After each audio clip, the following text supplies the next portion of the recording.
Yes, he could have used, according to this professor's understanding, Micaiah, and said, now Micaiah, you lie to Ahab. And it won't matter if you lie, because I want him to be deceived. And so as long as my will is performed, whatever leads up to it, I approve of that as well. That's not true at all. In fact, he had to find an evil spirit, one whose very nature, fallen, was that of deceit, to influence Ahab's decision through the false prophets. I mean, the author of 1 Kings 22 makes that so clear, that God doesn't have any good angels in heaven that he can send on a mission of deceit. He doesn't have any prophets that he can say, go lie to my people or go lie to King Ahab. He has to find a lying spirit, a demon, an evil spirit whose very nature is fallen and deceit, to go and do the work. So then, if you're arguing that a Christian can justifiably tell a lie, you're putting a Christian in the same camp of demons then. Because in fact it was a demon that went and told the lie, which makes no sense to me at all. See, someone has an axe to grind here. Someone has a point that they want to prove, and they're going to distort and twist the Scriptures so it'll prove their point. But the Scriptures will not allow themselves to be twisted in that fashion.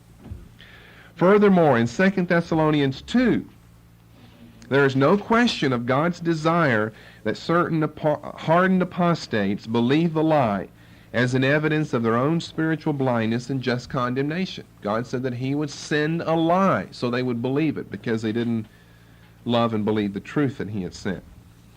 But God is not the author, for he uses Satan, and the Christian may never be the channel. Now, this doesn't say as much in that passage. It says God will send them a strong delusion.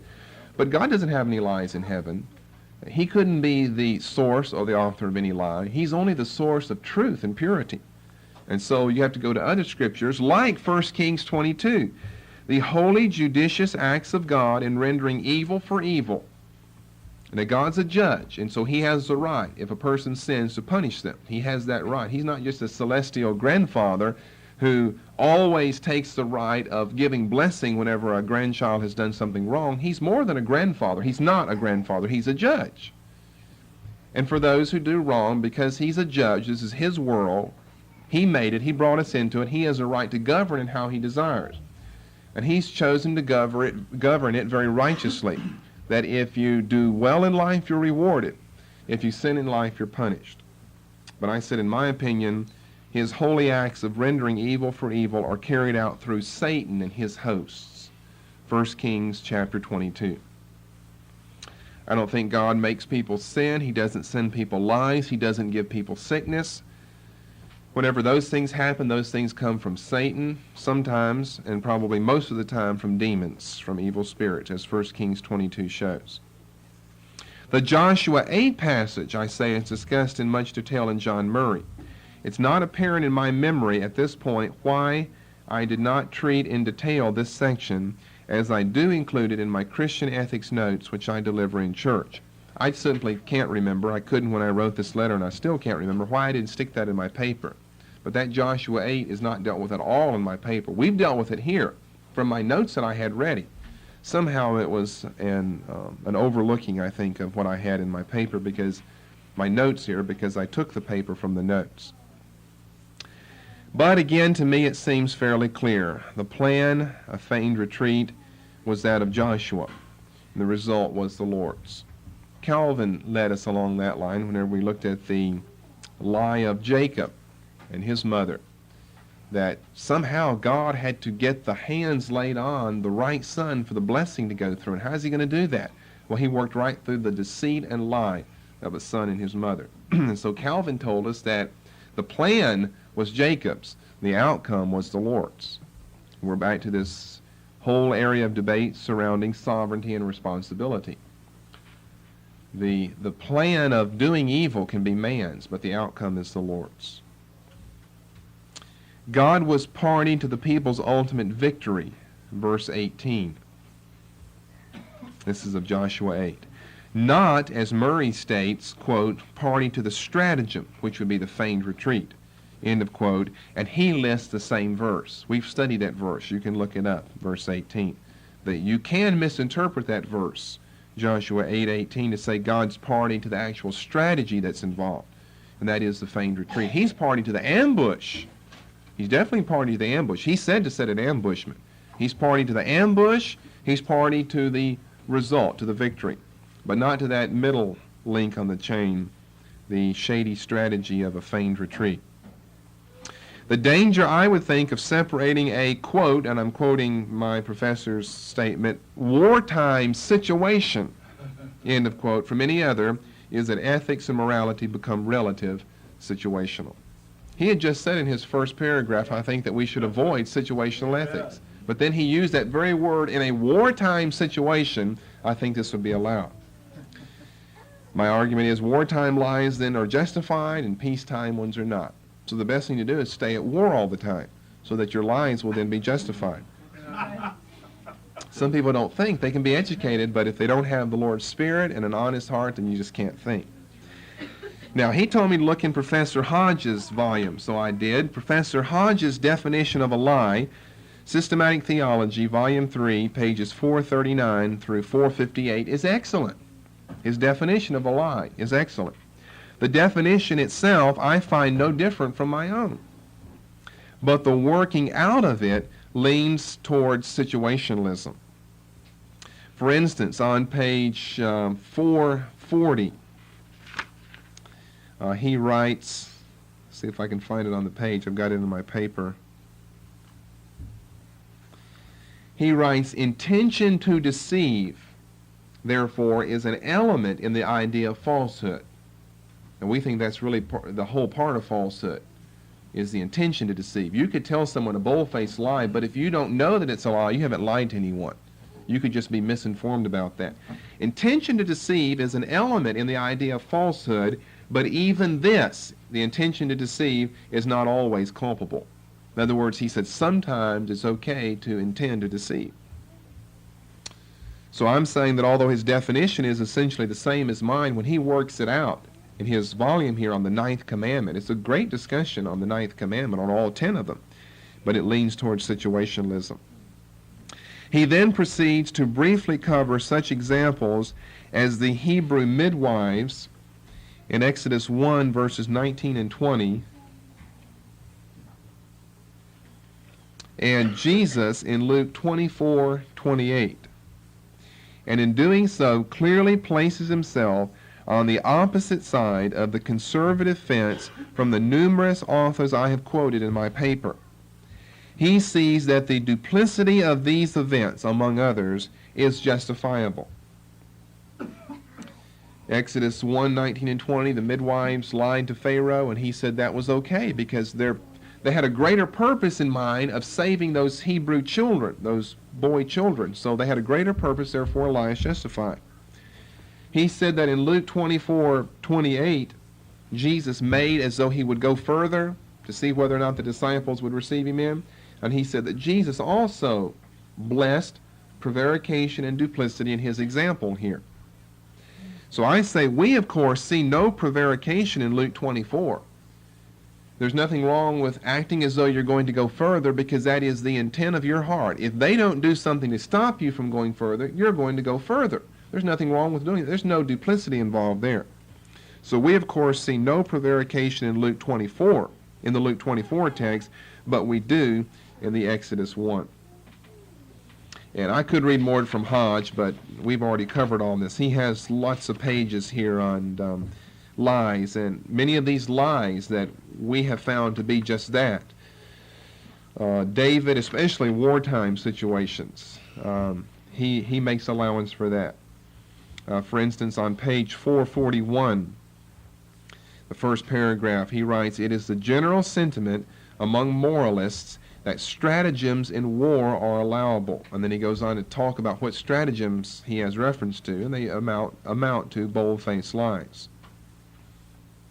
Listen to this. Here's something we haven't covered before. This was thought of over 100 years ago. Now, Hodge wrote this back in the 1800s, professor down at Princeton, Presbyterian professor at Princeton, before it went liberal and modernist with the Briggs-Machen dispute down there in the first part of this century. "Few men would be so scrupulous as to refuse to keep a light on in the room of your house, when robbery was apprehended with the purpose of producing the impression that the members of the household were on the alert. He brought it. See, there's so many areas that you can bring up. If that's why you leave a light on, so that when people pass by, they think that someone's in the home, and therefore they won't rob it, that clearly is deception then. You're implying that you're there when you're not there. That clearly would be a form of deception. See, he's thought of something, and many of you could think of things that we haven't covered before, that you have to ask yourself, now, why am I doing this? I don't think that's the only reason people leave it on. Sometimes they leave lights on so that when people pass by, if there is a burglar in there, people outside can see that the burglar's in there. That's what the stores would certainly argue. They leave a light on so when people pass by, you could see a burglar in there. You wouldn't just turn the lights all the way off. So you'll have to think about that then now. If you got problems, don't accuse me now. That was Hodge's thing. He's the one who backed you in a corner with that. But he's got a point. If you're intending for other people to think that you're home when you're not, you're lying to people then. You can lie through actions. You can lie through implication. You're thinking about that one. Now, when did I leave my light on Friday night? We left home for church. Well, now maybe you want to be real casuistical and say, well, I left it on so that we can see to open the door once we get home, so there'll be lights there. Well, you just make sure those are your true reasons why, though. Now, I think you can check your own heart and ask yourself, why did you leave your lights on? But I don't know that's really fair, because now you're going to swap from the bad reason to the right reason, but you still get to keep your lights on then, though. You better be very careful. Saying, I'm not doing it for that anymore. Lord's changed my heart. I just don't want to stumble over something in the kitchen floor when you first walk in. I do not question at all the premise that the Almighty God has the right to see the recalcitrant deceived. I don't question that God has the right to see people who he is trying to give truth to, and they spurn him and his offer and reject that and throw that back in his face for him to deceive them, have them deceived through Satan. But I feel that it comes through the evil machinations of the devil. The lie may not be attributed to God. His attribute is truthfulness, or practiced lawfully or excusably by man. So I told you earlier that we would read that paper. Now we're through with that. Something else I want to come to, a liberal dictionary and what they have to say about their little article on lying. There is no doubt of the general evil of lying. But Christian thought, however, has been much concerned down through the centuries as to whether it is ever right to tell a lie. An immense literature has grown up on such things as ambiguity, mental reservation, the economy of truth, white lies, half-truths, lies of etiquette, and so forth, which it is easy to caricature, but which point to a genuine problem. Problems of war, for example, in occupied countries, and espionage provide many more examples, and modern books on Christian ethics, moral theology, and moral philosophy abound in examples, and we've looked at some of those. It seems clear that there are occasions when it is right to tell a lie, but that most of the time people tell lies when they should not. The temptation comes suddenly, perhaps to get out of an awkward situation or to practice some petty fraud or deception, and they succumb. In order, now listen to this concluding sentence to their article on lying, in order to have the discernment to know when you can lie, one needs to be habitually truthful. So the way to know when to tell a lie is to tell the truth all the time. So that if you tell the truth all the time, you'll know when telling a lie is allowed. Well, that is ignorant. That doesn't make any sense. You have just trained yourself to be truthful. That would train you how to be more truthful in situations. They say that the way to know when to tell a lie is to be habitually truthful. So you'll tell the lie at the appropriate time, the right time. Now, here's a conservative dictionary's discussion, just one paragraph here, of honesty. In later Christian ethics, honesty is usually treated as an element of social justice until greatly overshadowed in modern thinking by avaricious materialism, the exigencies of war propaganda, situational sophistries, and political expediency. You see, these are the very questions in modern times, well, they've existed for a long time, that have brought up the issue whether or not a lie is ever allowed. Most of the time, no, it's not. Is it ever? Sometimes, occasionally. What about in war? What about espionage? What about for the government? Said that it's usually been thought of to be wrong until in later times it's been overshadowed by avaricious materialism, exigencies of war, propaganda, situational sophistries, and political expediency. Of all Christian groups, perhaps the Quakers have cultivated the tenderest conscience for the simple precision of speech and consistency of action with profession which Christian honesty requires. I don't know whether they're the best. They're certainly one of the group. And we should be known by that. Listen to this description of them again. They have cultivated the tenderest conscience for the simple precision of speech and consistency of action with profession. You do what you say. You live what you profess, which Christian honesty requires. You see, in other words, what he's pointing out here, which is what I wanted to say, is that truthfulness includes a lot more than just not telling a lie. It includes presenting the truth in a simple fashion and living your life in accordance with what you say that you believe. It includes one's entire existence. And that's why it's so important, and that's why we've spent so much time on this. But, of course, some people still say, but in a few occasions, we know that lies have to be justified. One of the best known modern examples that we might briefly discuss as we wind down this morning concerns terminal illness and medical ethics. Terminal illness and medical ethics.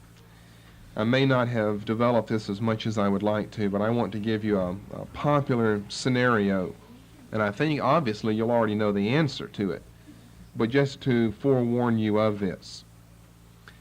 Now, this is always a case brought forward by these situationalists where someone's life depends on a lie being told, they would argue. And I think a terminal patient case is a good example. You realize that many doctors are actually schooled in the practice of not telling a person that they're terminally ill or the extent of the disease that they have. Doctors seem to be, they are. All you have to do is study a little of medical ethics and you know that they're actually taught this. They're taught how to appropriately lie to their patients. Now, back in the days when you used to go to a doctor, you probably would remember, if you ever had anything serious, that it's next to impossible to get the truth out of them. Well, what's wrong with me, doctor? Well, I tell you what. And then he tells you what. And he lies through his teeth to you. Because they think that here's their humanistic reasoning.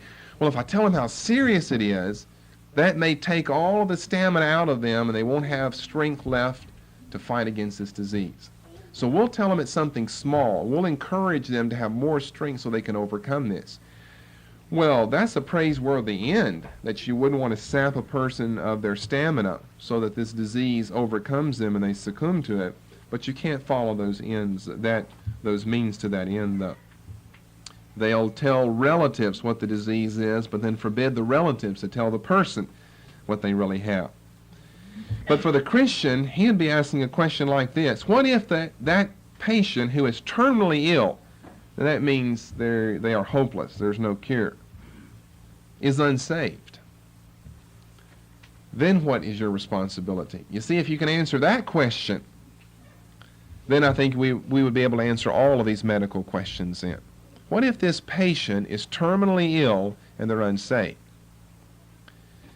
I know good, faithful, church-attending, professing Christians who would still argue that you should tell them a lie because you don't want to sap their strength.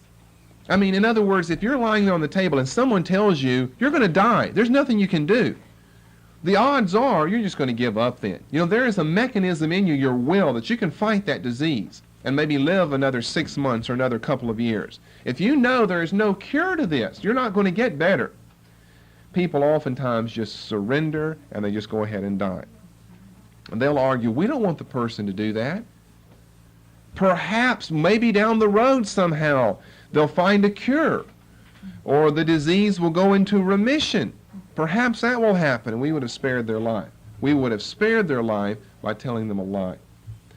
I have actually polled some good professing Christians about this, and they would say, definitely tell them a lie. Definitely tell them a lie. The person is unsaved. Your duty to them is to inform them that their life is just one part of their existence. And when they die, that's only a comma in that existence. They have no period, and they will spend eternity in hell. And they better be informed of that. Especially, I mean, my word, I would think a terminal case, you would especially want to inform them. At least you could reasonably assume if the person is healthy, well, I can tell them tomorrow or next week or next year. But my word, if the person is terminally ill, I would think the Christian responsibility would be immediately to inform that person of his need of Jesus Christ and salvation. You don't know how long they're going to live. That may be the only chance they have. It's certainly the only hope that they have.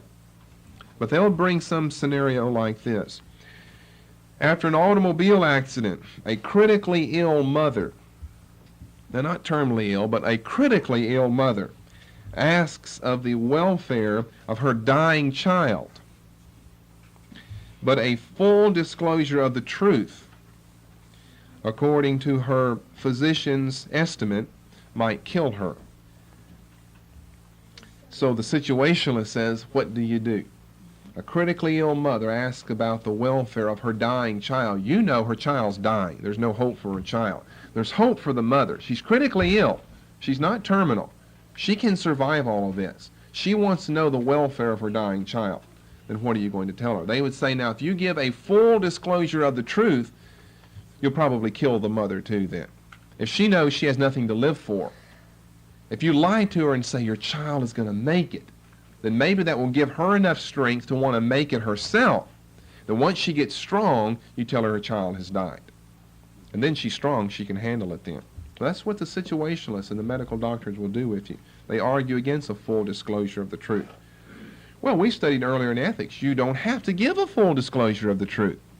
No one said you had to paint a whole picture of what's happening with the baby girl in there. If you've got good reason to think that a knowledge of what's happening with this child of hers, that is, the child is dying, might actually sap the mother's stamina and kill her. No one says you have to give a full disclosure of the truth, but you can, in place of it, lie to the mother, though.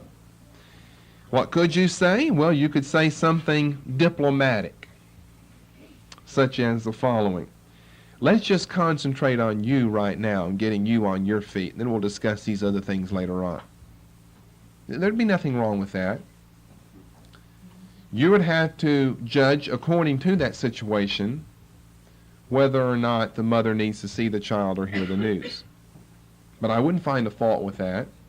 Some people might think, well, wouldn't it be best to let the mother see the child before she dies? Well, maybe so. But their argument is maybe that's going to kill the mother.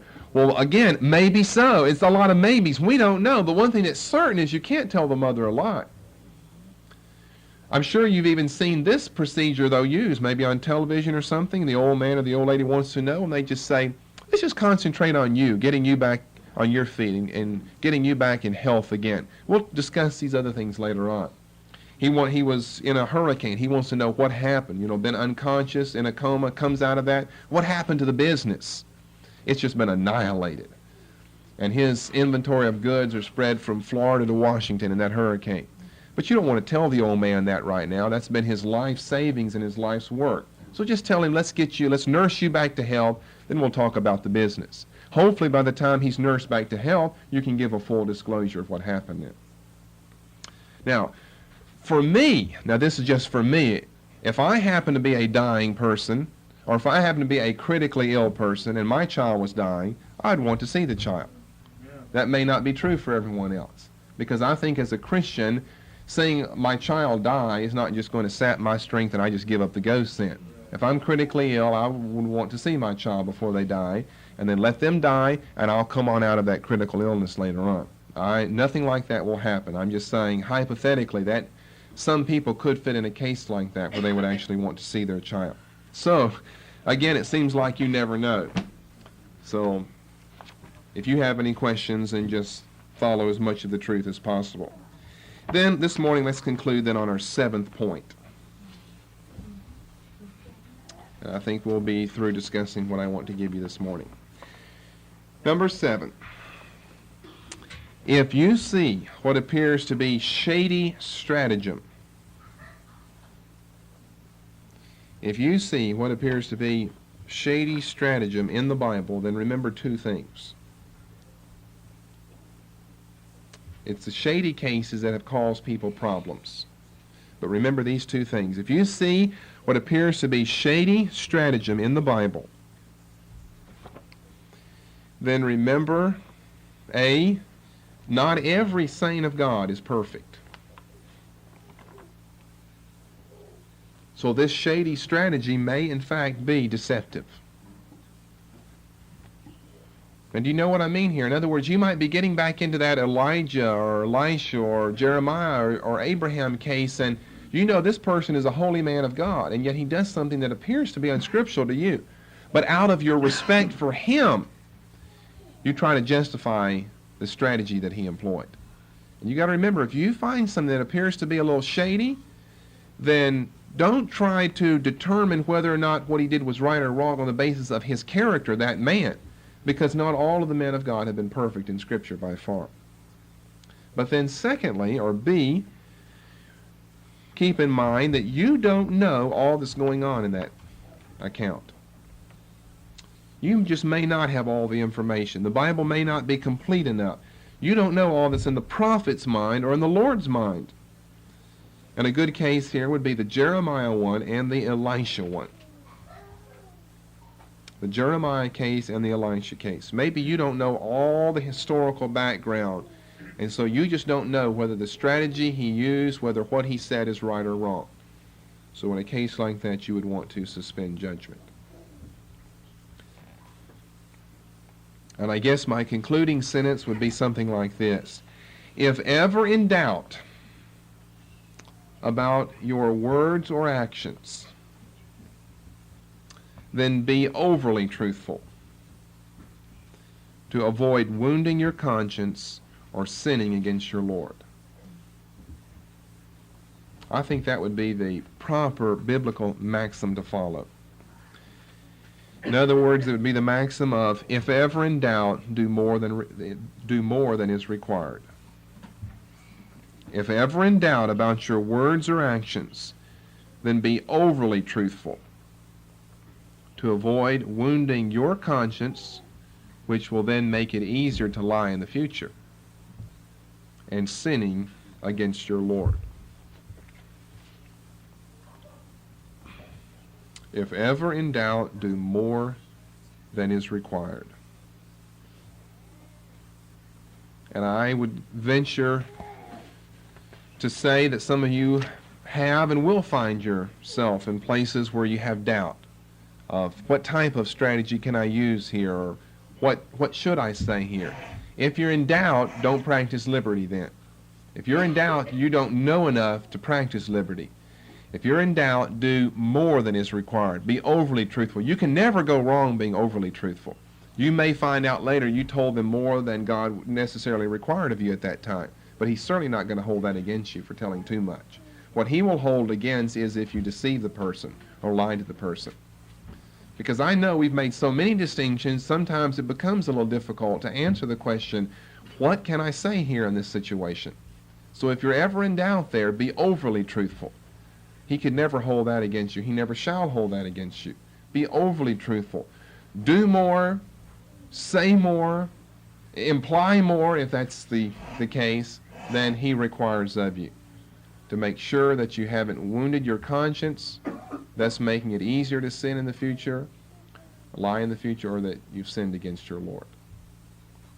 So those are 7 points of summary. We'll be in